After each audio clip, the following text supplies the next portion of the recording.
Jehovah kendodala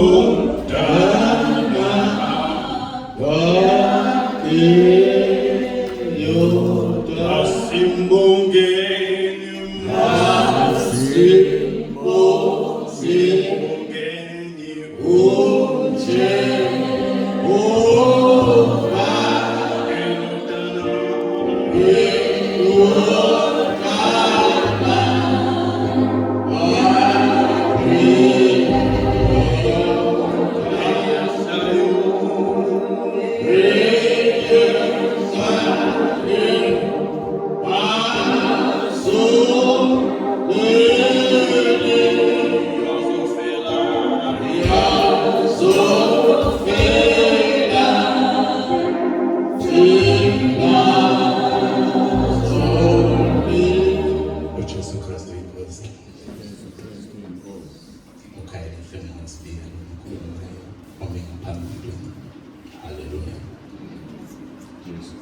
Jesu Kristu inkosi.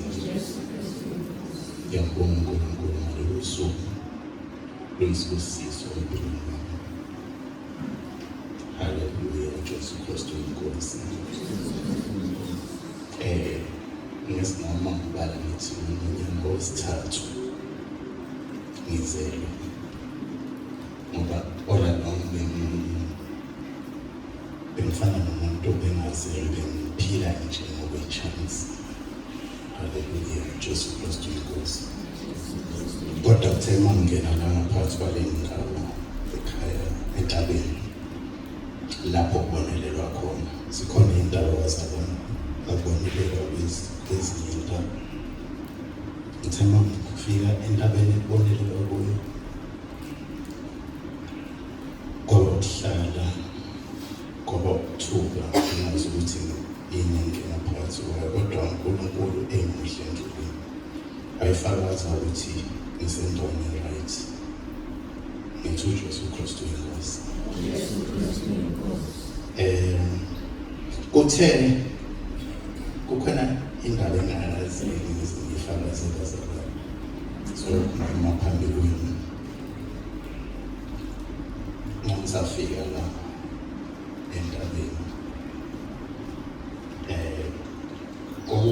Lapho ubaze khona into kwakukhona umfo umbeyazi ofanele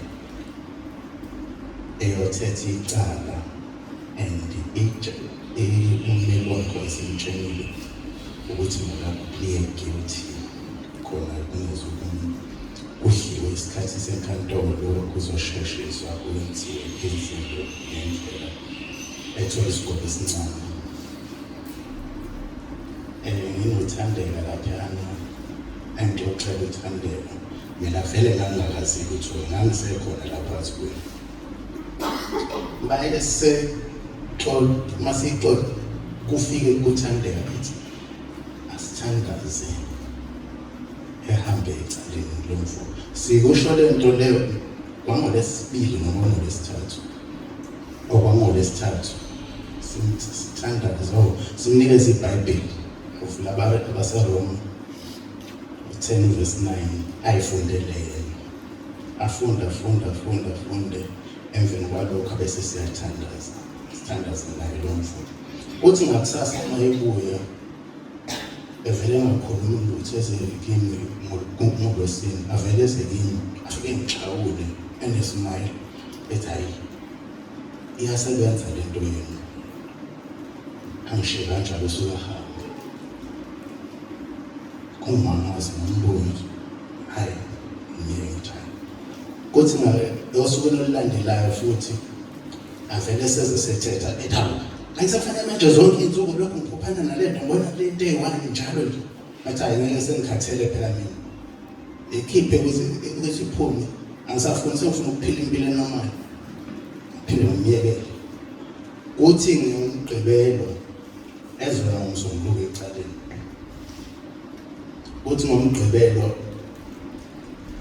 iqale lento ntambama emuhle ukuthi uyibuka umhlaba as if ukugcina sengufalelwa hayi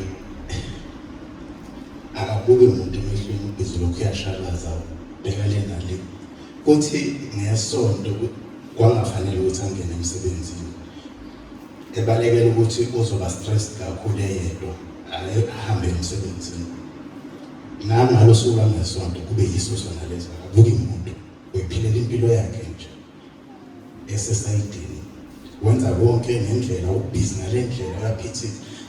Abese kuthi ngithandeka ngitshele futhi uyambona ukuthi bongani iyagqilaza le ndaba yasecaleni. Leyo mgoje ngempela akabuye ecaleni. Uvele washayisa ingane angathi wayishayisa ngemoto yafa ingane.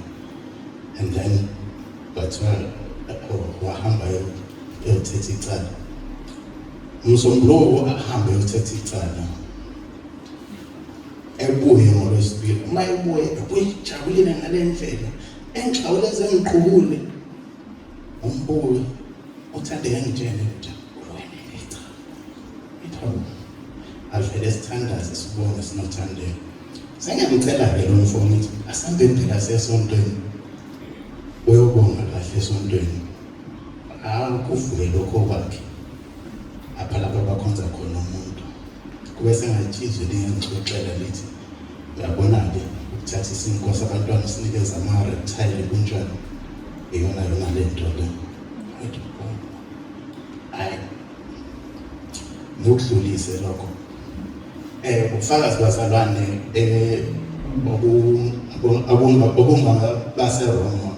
Into engangiyigodlile sonke lesikhathi ngizwa sengathi nginecala ukuthi ngiphethe ubufakazi obokudumisa uNkulunkulu ngale ndlela. Haleluya, uJesu Kristu inkosi. Kukhona nokunye nje okude mhlambe singazi ngihlele isikhathi. Haleluya. Uqondene nami-ke nje lokho kuveleke nje ngoba ngihlezi ngiyiphumelele